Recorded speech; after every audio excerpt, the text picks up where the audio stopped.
If the world hates you, keep in mind that it hated me first. Remember what I told you. A servant is not greater than his master.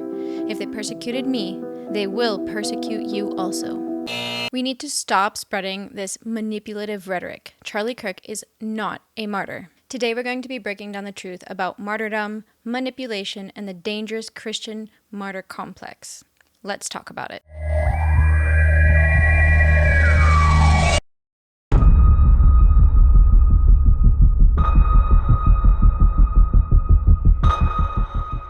I want to make clear right off the bat that this in no way condones the events of September 10th. I personally despise violence, and I would even call myself a pacifist. This is, however, a conversation about the gross manipulation that is occurring in the Christian community using someone's death to push their own narrative. Let's start by defining some terms.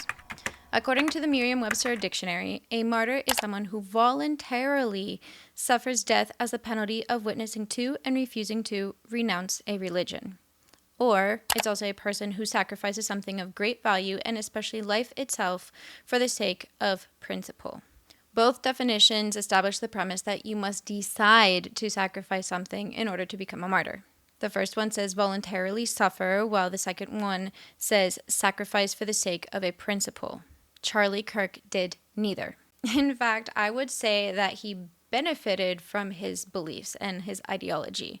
He was a multimillionaire and an entrepreneur with essentially an empire that he built. His death was very unexpected. Well, I mean, as far as we know, unexpected. I don't know what actually happened with all those conspiracy theories floating around, but that's pure speculation. But it wasn't like the shooter went up to Charlie Kirk and had a gun to his head and said, "I will kill you if you do not renounce your beliefs, whether religious or political." That didn't happen. Nor was he persecuted on a daily basis leading up to his death to make us think that there was some correlation. And I just need to make clear that disagreement and criticism does not count as persecution. So let's just clear that up. In fact, the government supports and allows for free speech. So he was actually protected when he went out and spoke at colleges and everything. There wasn't sustained persecution against him. So no matter the definition you use, Charlie Kirk is not a martyr, not for his religious beliefs, not for his political ideologies, and not for freedom of speech, as Trump said. He's a martyr for truth and freedom. The bottom line is that his death was not voluntary.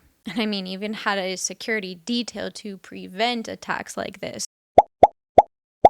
So it wasn't like he's voluntarily saying, "I will die for my beliefs." No, not at all. He had a system set up to prevent this kind of things. And so he, by definition, is not a martyr. But you're not a martyr. And you're not an innocent. Despite these very clear definitions, the stories have spread that he was killed specifically for his religious beliefs, and that Charlie Kirk is a martyr because of that. And it's important that we understand he was martyred not just for his political position, but also for his faith. I believe that Charlie Kirk was a martyr. Now, you might think, but he wasn't technically killed for the preaching of the gospel, Mike. It wasn't specifically probably because of the gospel. It was because of trans issues or feminism or marriage and family issues. That's Christian values getting him martyred. Charlie Kirk was a believer who was involved in politics. But make no mistake, he is a martyr. A Christian martyr is one who is murdered for their gospel. Charlie is a Christian martyr in America in the 21st century. I do not think it's incorrect to call Charlie Kirk a modern American martyr for the faith. Just let me note that even if the motive does surface to be somehow connected to religion, that still does not make Charlie Kirk a martyr because of how the events occurred. It was not a voluntary decision, and he didn't have any room to recant. So here's an example of some of the stories that are spreading, touting Charlie Kirk as a martyr. We have this headline from the New York Times saying, "Minutes before he was shot, Charlie Kirk debated religion." This essentially implies that the shooting was a direct result of him talking about his religious views, when in reality he was shot during a conversation, ironically, about gun violence. And the bullet casings that they found were inscribed with political anti-fascist quotes. So based on current reporting, this attack has absolutely nothing to do with religion. Allegedly. Allegedly? Now, I need you to listen closely here. Just because a person who is very open about their religious beliefs dies that does not mean that they died because of their religious beliefs. And just because a religious person dies, that does not make them a martyr for their beliefs. This should be very basic, but I mean, looking at the news today, it's not. Yeah, well, some of the theories people are posting are pretty insane. Not only is this idea just wrong and a vast misrepresentation of the events that occurred, but it's also an offense to actual martyrs who have looked death in the face and chosen to not recant on their beliefs. Speaking of real martyrs, let's talk about the Christian martyrdom complex and why it is an epidemic. Were there martyrs for their faith? Yes, people have died and continue to die because of their beliefs in Jesus, and also for faith in other religion, other ideologies, and other deities. But Christians seem to think that they are unique somehow, that they are the only ones who have ever faced persecution, even when their religion is literally world dominant. And they inflate their suffering, or the alleged suffering, in cases like the original 12 disciples and some of the early Christians, to create a more convincing narrative of victimhood. I'm Charlie. My faith cost me my life, but now I stand forever in glory. I'd like to introduce you to some of my brothers and new friends. My name is Andrew, and I was crucified for following the cross of Christ. My name is Peter, and I was crucified for my faith in Jesus. So when someone who is openly Christian dies or suffers, it makes headlines talking about how Christians are the ones who are suffering. They are always the victims. The world is out to get them. But when someone of another religion dies, especially for their beliefs, where's the uproar about the Hortmans killed in a politically motivated attack? Oh no, but they were Democrats, so that doesn't matter, right? What about the atheists and secularists who were imprisoned and executed in places like Bangladesh and Saudi Arabia? What about the threats of violence towards the Sikhs in Texas? And what about the growing violence against Muslims occurring worldwide? I would honestly bet that Christians would say, oh no, but they've committed X crimes, and promote Y beliefs that are very harmful and very sinful. The exact same things can be said about Christianity, which has grown specifically through violence and government impositions. But we can't talk about that because the victimhood and martyrdom narratives control the whole conversation. Do you see why this is so problematic? And my point is not to diminish or undermine actual martyrs, but it's to highlight the very dangerous martyrdom complex that exists in Christian societies. And I truly think that this is an epidemic because as a Christian, I 100% believed that the world was out to get me, that Christians were the most persecuted group in the world, and that it was coming for me soon. I was prepared to be a martyr for Christ. In fact, I imagined it and fantasized it. It's very embarrassing, but it's true. I wanted to die for my belief in Christ because that was considered so holy and so Christ-like. It was an honor to do that. And I wanted it, and I thought it was coming for me. And where does this idea come from? Two things. One, Jesus, and number two, spiritual warfare. And yes, I am really going to blame Jesus here, or at least what people have said about Jesus and what his death means.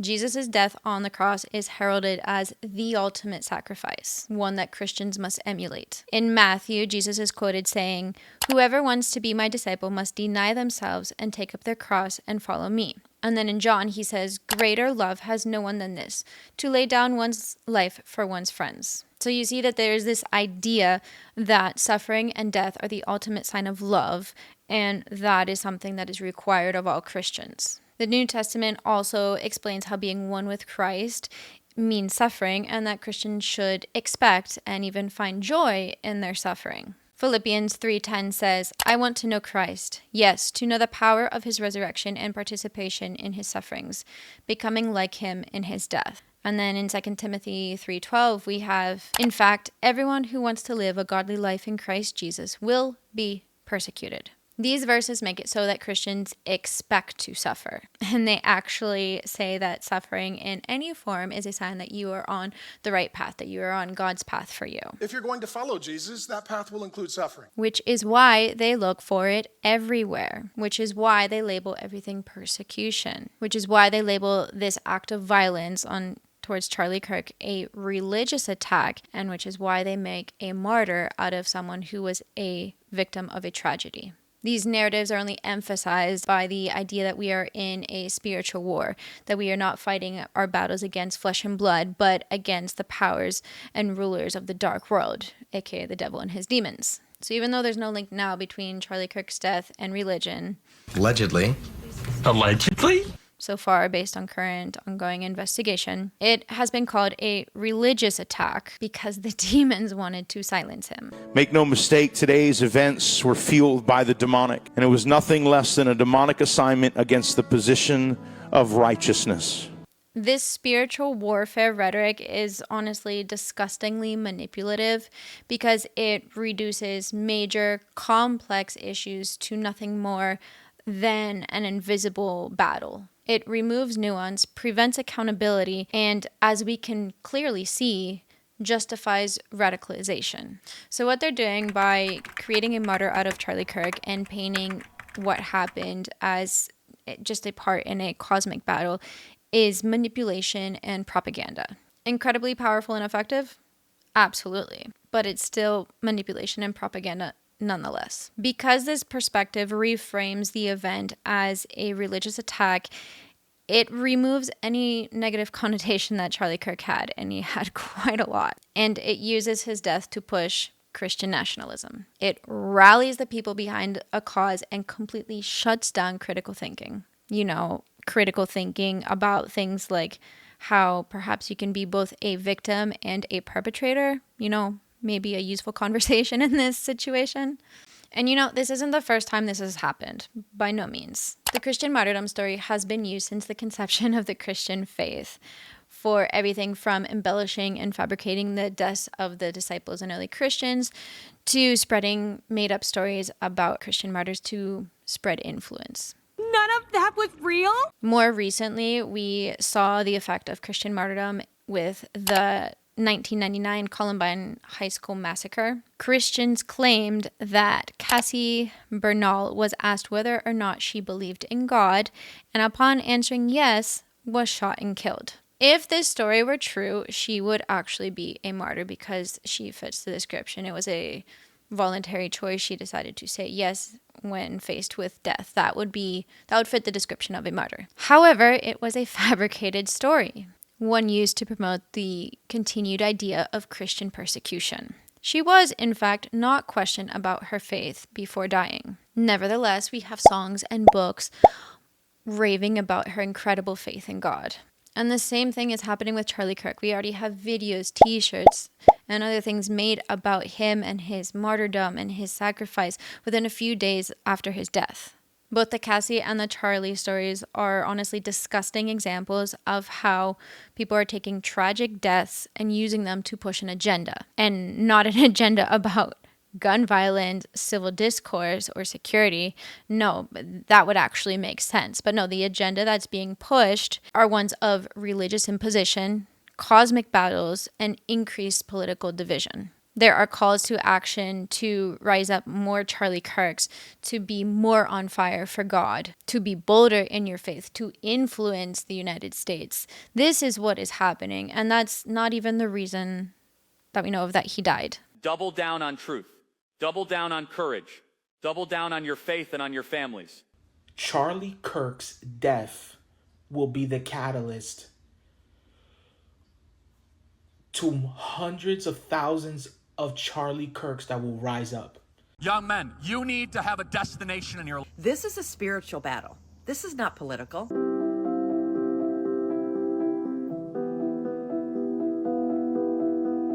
And I just got a news notification today about how Charlie Kirk's foundation, Turning Point USA, has been flooded with over 37,000 new inquiries for campus charters within 48 hours of the assassination. Pushing an agenda much? I mean, ugh.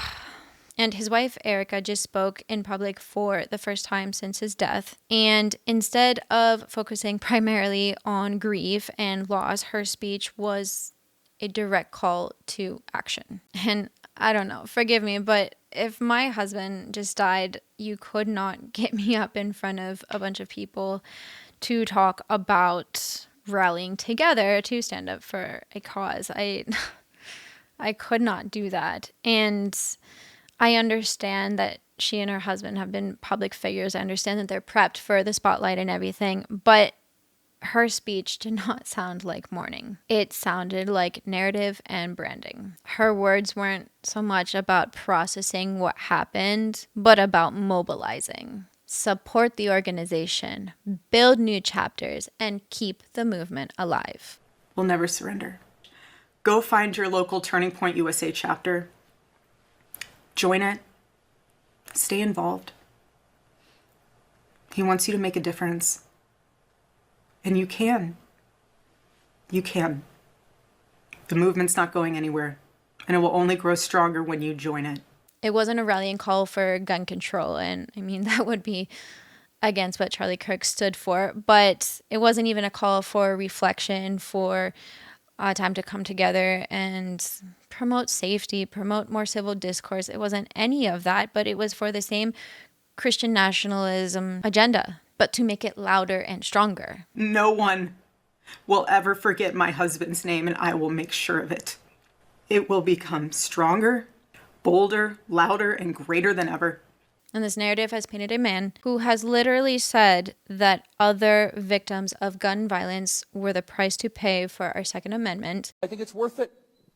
I think it's worth to have a cost of, unfortunately, some gun deaths every single year so that we can have the Second Amendment to protect our other God-given rights. Is now a martyr for Christ. And all I can say is that this martyrdom complex is absolutely rampant in the evangelical and Christian nationalism communities. And it is oh so clear with this real-time development of Charlie Kirk as a martyr. So again, I repeat, Charlie Kirk is not a martyr. Stop saying that he is. He is not. And think about it. If Christians can turn Charlie Kirk into a martyr within the first 24, 48 hours, what else are they reshaping in real time? Remember, don't mistake propaganda for faith.